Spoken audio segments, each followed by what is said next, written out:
gusto ko yun. Hindi ka gagastos. Wala kang iinumin, wala yung side effect. Change your lifestyle. Tanggalin mo to. After 3 months, let's repeat it. Pagka mataas, after 3 months, mataas ang hindi niya nagawa yung lifestyle modification. Hindi niya tinanggal.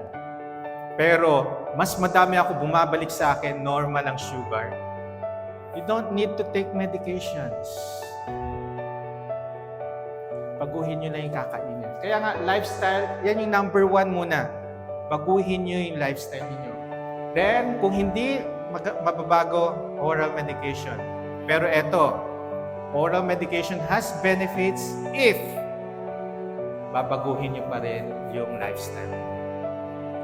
Kaya hindi magtatagal niyang oral and insulin injection eh. Kung yung number 1, magpo-focus kayo. Halimbawa, nag-insulin na kayo, may oral medication. Kung hindi nyo gagawin yung lifestyle modification,